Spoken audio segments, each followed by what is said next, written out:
Hello and welcome again to my YouTube channel. I am doctor Mohammad Danish.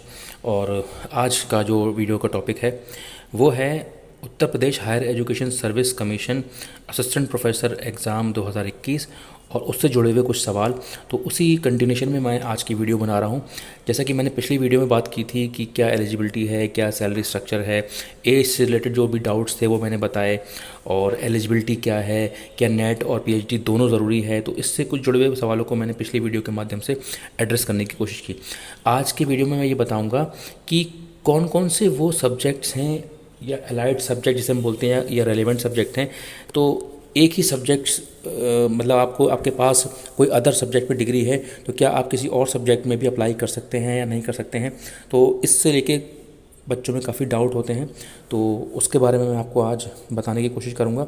तो इन्होंने एक ये आपके सामने स्क्रीन पर दिख रहा होगा, ये नोटिफिकेशन की ही एक लिस्ट है और ये लिस्ट का कमीशन के द्वारा ही प्रोवाइड की गई है कि कौन कौन से सब्जेक्ट के अलाइड सब्जेक्ट माने जाते हैं या कंसर्न सब्जेक्ट माने जाते हैं। तो अगर आपके पास फॉर एग्ज़ाम्पल मानिए एमए इंग्लिश में आपने नहीं किया है और आप इंग्लिश में अप्लाई करना चाहते हो, तो क्या उससे मिलती जुलती कोई और डिग्री आपके पास है या कोई और आपने पीजी कर रखा है किसी और सब्जेक्ट में, तो वो कौन कौन से सब्जेक्ट हैं जिसमें कि आप इंग्लिश में अप्लाई कर सकते हो। तो ऐसे ही और भी बहुत सारे सब्जेक्ट होते हैं जिसमें कि आपस में इंटरचेंज हो सकते हैं। तो जैसे कि आपके सामने स्क्रीन पर दिख रहा है, सबसे पहला अगर मैं हिंदी सब्जेक्ट की बात करूँ तो हिंदी में अगर आपको असिस्टेंट प्रोफेसर के लिए अप्लाई करना है तो या तो आपके पास एमए हिंदी में होना चाहिए, और नहीं तो अगर आप एमए हिंदी में नहीं है तो कौन सा ऐसा सब्जेक्ट हो जो कि जिससे कि आप असिस्टेंट प्रोफेसर के हिंदी सब्जेक्ट में अप्लाई कर सकते हैं। तो हिंदी का अगर मैं आपके सामने दिखाऊं तो ये दिख रहा है भाषा विज्ञान यानी कि लिंग्विस्टिक। तो अगर आपने एमए लिंग्विस्टिक हिंदी में कर रखा है तब भी आप हिंदी के असिस्टेंट प्रोफेसर के लिए आप अप्लाई कर सकते हैं, आप एलिजिबल हैं। ठीक है। उर्दू की बात करूं तो उर्दू का कोई भी अंतर संबंध यानी कि इंटर रिलेटेड या अलाइड सब्जेक्ट नहीं है। उर्दू के केस में आपका एमए उर्दू से ही होना चाहिए, कोई और डिग्री या कोई और सब्जेक्ट इसमें एलिजिबल नहीं है। इंग्लिश के सब्जेक्ट की बात करें तो इंग्लिश के केस में या तो आपका एमए इंग्लिश में हो, और नहीं तो इन्होंने एक सब्जेक्ट दिया हुआ है linguistic with specialization in English language teaching. तो अगर आपने इस सब्जेक्ट में एमए किया हुआ है तो अब भी आप इंग्लिश में असिस्टेंट प्रोफेसर के लिए अप्लाई कर सकते हैं, या अगर आपने एमए अप्लाइड इंग्लिश में किया है तो आप तब भी आप इंग्लिश के केस में आप असिस्टेंट प्रोफेसर के लिए अप्लाई कर सकते हैं, आप एलिजिबल हो जाएंगे। संस्कृत की बात करें तो संस्कृत के केस में कोई भी अलाइड सब्जेक्ट नहीं है, आपको एमए संस्कृत में होना चाहिए। ड्राइंग के केस में भी कोई अलाइड सब्जेक्ट नहीं है, एमए ड्राइंग में होना चाहिए। म्यूज़िक के केस में वोकल म्यूज़िक, म्यूज़िक सितार, संगीत, तबला। ठीक है। हिस्ट्री के केस में भी कोई अलाइड सब्जेक्ट इन्होंने नहीं दिया है, आपका जो है एमए हिस्ट्री में होना चाहिए। और अगर हम एंशंट हिस्ट्री की बात करें उसका भी कोई अलाइड सब्जेक्ट नहीं दिया है, तो एमए एंशंट हिस्ट्री में होना चाहिए। एशियन कल्चर की अगर हम बात करें तो एशियन कल्चर में अगर किसी को अप्लाई करना है असिस्टेंट प्रोफेसर के लिए, उसके लिए इन्होंने अलाइड सब्जेक्ट दिए हैं। यानी कि अगर आपने एमए प्राचीन इतिहास में किया है या मध्यकालीन एवं आधुनिक पाश्चात्य इतिहास एवं पुरातत्व में किया है तब आप एशियन कल्चर में अप्लाई कर सकते हैं। ज्योग्राफी की केस में भी कोई अलाइड सब्जेक्ट नहीं है, साइकोलॉजी के केस में कोई अलाइड सब्जेक्ट नहीं है। एजुकेशन, फिलॉसफी, एंथ्रोपोलॉजी, सोशियोलॉजी, ये आपके सामने लिस्ट है, इनका कोई अलाइड सब्जेक्ट नहीं है। क्योंकि बच्चे सवाल पूछते हैं कि क्या हम इस सब्जेक्ट से हैं तो हम एजुकेशन में अप्लाई कर सकते हैं या हम साइकोलॉजी में अप्लाई कर सकते हैं। तो आपका इन सब्जेक्ट्स में मास्टर होना कंपलसरी है। इकोनॉमिक्स की अगर बात करें, देखिए आपके सामने लिख रहा होगा या तो एमए इकोनॉमिक्स में हो या एमए बिजनेस इकोनॉमिक्स में हो, तब भी आप अप्लाई कर सकते हैं।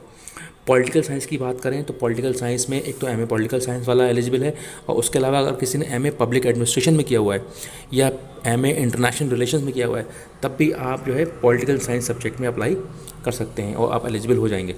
फिजिकल एजुकेशन अगला सब्जेक्ट, फिजिकल एजुकेशन का कोई भी अलाइड या रेलिवेंट कंसर्न सब्जेक्ट नहीं है, आपका फिजिकल एजुकेशन में ही एमए होना ज़रूरी है। सिमिलरली मिलिट्री साइंस का भी कोई अलग से अलाइड सब्जेक्ट नहीं है, मिलिट्री साइंस का मतलब आपका मिलिट्री साइंस में ही एमए होना चाहिए। होम साइंस, होम साइंस के इन्होंने 3 अलाइड सब्जेक्ट दिए हैं कि अगर आप होम साइंस में अप्लाई कर रहे हो तो या तो आपका एमए होम साइंस में हो या एमए फूड एंड न्यूट्रिशन में हो, फूड एंड आपका क्लोथिंग एंड टेक्सटाइल या ह्यूमन डेवलपमेंट, इनमें से किसी में भी अगर आपने एमए कर रखा है तो आप जो है होम साइंस के लिए अप्लाई कर सकते हैं। सिमिलरली बीएड के केस में भी कोई अलाइड सब्जेक्ट नहीं है, लॉ के केस में भी कोई अलाइड सब्जेक्ट नहीं है। अब आती है बात कॉमर्स की, जिसकी मैं पहले ही बात कर चुका हूँ अपनी पिछली वीडियो में कि अगर आप कॉमर्स के केस में अप्लाई करना चाहते हैं तो या तो आपका एमकॉम हो या आपने बिजनेस मैनेजमेंट एंड एडमिनिस्ट्रेशन, जिसे हम MBA भी बोलते हैं, मास्टर्स ऑफ बिजनेस एडमिनिस्ट्रेशन, इस सब्जेक्ट से आपने किया हुआ है तो आप जो है कॉमर्स के केस में आप एलिजिबल हैं। केमिस्ट्री का बात करें तो केमिस्ट्री का कोई अलाइड सब्जेक्ट नहीं दिया है। बॉटनी का इन्होंने अलाइड सब्जेक्ट दिया है। बॉटनी के केस में या तो MSc बॉटनी हो या फिर MSc प्लांट साइंस, तो प्लांट साइंस वाला भी असिस्टेंट प्रोफेसर बॉटनी में अप्लाई कर सकता है। सिमिलरली जोलॉजी की बात करें तो जोलॉजी में या तो MSc जोलॉजी हो या आप MSc एनिमल साइंस हो। तो अगर एनिमल साइंस में आपने किया कर रखा है तब भी आप जोलॉजी सब्जेक्ट में एलिजिबल हो। बायोकेमिस्ट्री की अगर बात करें तो देखिए बायोकेमिस्ट्री में इन्होंने कई सारे अलाइड सब्जेक्ट दे रखे हैं। तो अगर आपको बायोकेमिस्ट्री सब्जेक्ट में जो है अप्लाई करना है असिस्टेंट प्रोफेसर के लिए, तो या तो आपका MSc बायोकेमिस्ट्री हो, नहीं तो MSc bio informatics, MSc biotechnology, MSc life science, MSc zoology, MSc botany, excluded environmental science. तो ये सब्जेक्ट जो हैं वो आपके अलाइड सब्जेक्ट में आ जाएंगे। गणित की बात करें तो गणित का कोई अलाइड सब्जेक्ट नहीं है। फिज़िक्स का अलाइड सब्जेक्ट है। फिज़िक्स में अगर हम बात करें भौतिक विज्ञान, तो या तो आपके पास MSc फिज़िक्स हो या फिर MSc अप्लाइड फिज़िक्स हो। ठीक है, दोनों ही सब्जेक्ट जो है अलाइड की कैटेगरी में आ गए। स्टैटिस्टिक्स की बात करें, सांख्यिकी, इसका कोई अलाइड सब्जेक्ट नहीं है। जियोलॉजी, भूगर्भ विज्ञान, इसका कोई अलाइड सब्जेक्ट नहीं है। कृषि वनस्पति विज्ञान, एग्री बॉटनी कहते हैं, तो एग्री बॉटनी का अलाइड सब्जेक्ट है, क्या है, MSc एग्रीकल्चर प्लांट फिजियोलॉजी और PG क्रॉप फिजियोलॉजी। अगर इसमें आपने कर रखा है तो आप जो है एग्री बॉटनी में भी अप्लाई कर सकते हैं। सिमिलरली एग्री केमिस्ट्री, तो ये आपके सामने स्क्रीन पर दिख रहा है, आप उसे गौर से देख सकते हैं कि अगर आप एग्री केमिस्ट्री में अप्लाई करना चाहते हैं तो अगर आपका MSc सॉयल साइंस या एग्री केमिस्ट्री या PG सॉयल साइंस या PG सॉयल केमिस्ट्री और soil fertility, fertilizers, soil micro, ये सब है तो आप एग्री केमिस्ट्री के लिए भी अप्लाई कर सकते हैं। फिर हम बात करते हैं एंटोमोलॉजी यानी कि कीट विज्ञान। तो इसके केस में अगर आपका PG प्लांट प्रोडक्शन या PG सेरिकल्चर में भी अगर आपने कर रखा है तो आप एंटोमोलॉजी के केस में अप्लाई कर सकते हैं। एग्री इकोनॉमिक्स, तो एग्री इकोनॉमिक्स के केस में अगर आपने MA एग्री इकोनॉमिक्स का रखा है या अगर आपने PG in agree economics and business management का रखा है या PG लाइफ स्टॉक इकोनॉमिक्स का रखा है, तब भी आप इस केस में अप्लाई कर सकते हैं और एलिजिबल हैं इसके लिए। इस तरीके से एग्री एक्सटेंशन की बात करें तो एग्री एक्सटेंशन जो है वो है अगर आपने MSc या MA एग्री एक्सटेंशन में कर रखा है और नहीं कर रखा है तो इसके अलावा सामने आपके देखा होगा अलाइड सब्जेक्ट की लिस्ट दे रखी है कि MSc extension education, PG extension education, PG extension education and PG in veterinary extension education या PG एक्सटेंशन कम्युनिकेशन, तब भी ये जो है आप अप्लाई कर सकते हैं। हॉर्टिकल्चर की अगर हम बात करें तो उसमें अगर आपका MSc एग्री हॉर्टिकल्चर भी दे रखा है या फ्लोरिकल्चर में आपने कुछ कर रखा है या फ्रूट्स प्रोडक्शन या पोस्ट हार्वेस्ट टेक्नोलॉजी में कुछ कर रखा है या पोमोलॉजी और फ्रूट साइंसेज में आपने MSc कर रखी है या medical aromatic and plantation and spices में कुछ कर रखा है, तब भी आप हॉर्टिकल्चर वाले केस में अप्लाई कर सकते हैं। प्लांट पैथोलॉजी की बात करें तो अगर इसमें आपने MSc प्लांट पैथोलॉजी भी कर रखा है या MSc प्लांट प्रोडक्शन भी कर रखा है, तब भी आप प्लांट पैथोलॉजी के केस में एलिजिबल हो जाएंगे। ओके, उसके बाद हम बात करते हैं एनिमल हस्बेंड्री एंड डेयरी। तो एनिमल हस्बेंड्री के केस में अगर आपने MSc डेयरी टेक्नोलॉजी भी कर रखा है या MSc डेयरी टेक्नोलॉजी और MTech डेयरी टेक्नोलॉजी कर रखा है, और ये सारी लिस्ट आपके सामने दे रखी है, आप इसे गौर से देख सकते हैं। MSc animal science, MSc genetics, MSc animal husbandry, MSc agri poultry, ये सब लोग किस में एलिजिबल हैं, एनिमल हस्बेंड्री एंड डेयरिंग वाले कंसेप्ट में। फिर हम बात करते हैं कंजर्वेशन, सॉइल कंजर्वेशन।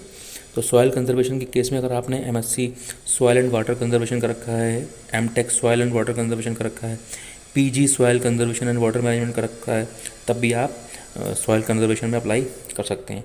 उसके बाद ये देखिए एग्री इंजीनियरिंग। तो एग्री इंजीनियरिंग में देखिए कितने सारे, मैं आपके सामने स्क्रीन पर कुछ समय के लिए होल्ड कर रहा हूँ, तो आप देख सकते हैं अगर आपने एग्री इंजीनियरिंग नहीं कर रखा है तो उसके अलावा क्या अगर कर रखा हो जो आप एग्री इंजीनियरिंग में अप्लाई कर सकते हो, तो भी आपके सामने स्क्रीन पे मेंशन है, आप क्लियरली देख सकते हैं। I am holding the screen for a few seconds.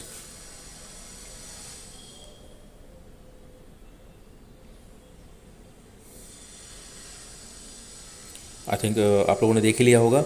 आगे बढ़ते हैं। एग्री एग्रोनॉमी, तो उस केस में अगर आपका MSc एग्री एग्रोनॉमी है या PG इन क्रॉप प्रोडक्शन है, PG इन एग्रोनॉमी है, तो आप अप्लाई कर सकते हैं।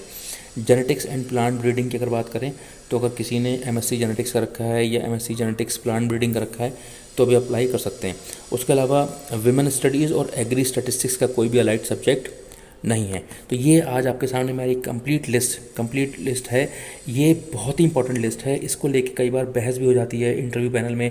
इंटरव्यूअर मानने को तैयार नहीं होते हैं कि नहीं, आपका सब्जेक्ट जो अलाइड में नहीं आता है। तो आप अपना ये प्रूफ दिखा सकते हैं कि कमीशन ने हमें बताया है कि हमारा सब्जेक्ट जो है वो अलाइड सब्जेक्ट में आता है। एक बार मेरे साथ ये खुद का पर्सनल इंसिडेंस है, हुआ था कि एक बार सिलेक्शन कमेटी हो रही थी और वो हमें कॉमर्स की असिस्टेंट प्रोफेसर की कैटेगरी में मानने को तैयार नहीं थे। तब मैंने उनको यूजीसी का एक दिखाया, क्लॉज दिखाया कि यूजीसी की लिस्ट है। फिर उस यूनिवर्सिटी की खुद की लिस्ट थी, उसमें दिखाया कि कौन कौन से सब्जेक्ट जो हैं जो अलाइड की कैटेगरी में आते हैं। तो उन्हें मानना पड़ा और मुझे जो है उन्होंने उसमें अप्रूव किया। ओके, तो ये बहुत ज़रूरी है। तो आप अपना आप देख लीजिए कि कौन से सब्जेक्ट में आप आते हैं और किस सब्जेक्ट के साथ आप अलाइड में अप्लाई कर सकते हैं, जिससे कि आपको फ्यूचर में कभी परेशानी ना हो। तो आज के लिए इतना ही। अगर आपको ये वीडियो पसंद आई हो तो उसको ज़रूर लाइक करिएगा, शेयर करिएगा और सब्सक्राइब करिएगा मेरे channel Danish career counselling. Thank you very much. Thanks for watching.